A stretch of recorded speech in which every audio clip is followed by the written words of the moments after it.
Stages में आ रहा होता है, कई बार होता है दूध के दांत होते हैं और उसके साथ में ही हमारे परमानेंट टीथ भी आ रहे होते हैं। तो क्या होता है कि उनमें तालमेल बिगड़ जाता है, इसलिए दांत टेढ़े मेढ़े हो जाते हैं। तो टेढ़े मेढ़े होने की वजह से उनमें कैविटीज डेवलप हो जाती हैं, फिर कैल्कुलस, प्लाक और पायरिया की प्रॉब्लम्स होनी शुरू हो जाती है। बहुत सारे पेशेंट्स हमारे पास तब आते हैं जब उनको ब्लीडिंग ऑफ गम्स होता है या बदबू मुंह से आना, ठीक है। और एक 17 साल की उम्र में आपका एक और दांत भी आता है जिसको कहते हैं अक्कल दाढ़।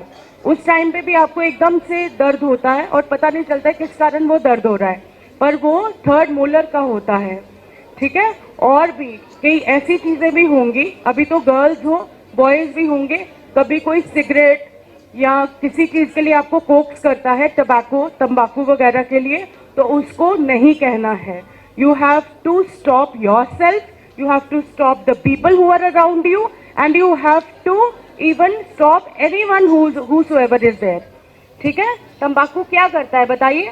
Cancer, we all know that. अब तो गवर्नमेंट ने बहुत सारी चीजें करनी शुरू कर दी हैं, इवन जो पाउचेस होते हैं उनमें भी एक बड़ा बड़ा सा वो फोटोग्राफ आता है। अगर आप अपने यहाँ पे फिल्म देखने जाते हो तब भी वहाँ पे एक पूरा पूरा एड चलता है, बट दिस इज रियलिटी, क्योंकि हम लोग जब फेस करते हैं तो ओरल कैंसर्स और बाकी सब के बारे में हम लोग एकदम से वो करते हैं, and there are many people जो उस टाइम रोते हैं और कहते हैं कि हमें काश किसी ने बताया होता। और ये स्टार्ट इसी तरह से होता है, आपकी फ्रेंड्स वगैरह भी एक दूसरे को कह सकते हैं, क्योंकि स्मोकिंग इज समथिंग क्यों बॉयज क्यों कर सकते हैं, why can't we do it, ऐसा आता है ना मन में। But that does not define us कि हम विमेन हैं या हम लेसर ऑफ द फीमेल्स हैं।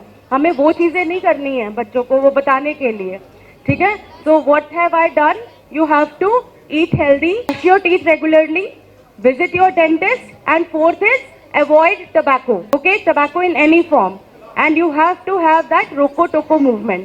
पहले खुद रुकना है, पहले रुकना है कि हम लोग ये चीज नहीं करेंगे, then you have to रोकना है, you have to ask your friends, and जो भी अगर कोई अगर कर रहा है please get into the authorities. अगर कोई स्मोकिंग का एडिक्ट भी हो गया है या गुटखे का एडिक्ट हो गया है, this can be stopped, okay. इसमें रिहैबिलिटेशन सेंटर्स होते हैं, उनमें हम बहुत अच्छे से टबैको सेसेशन के वो कर सकते हैं, ठीक है। बिकॉज कैंसर इज समथिंग जो कि जब पता चलता है तो बहुत ही लाइलाज हो जाता है, and it is irreparable, okay.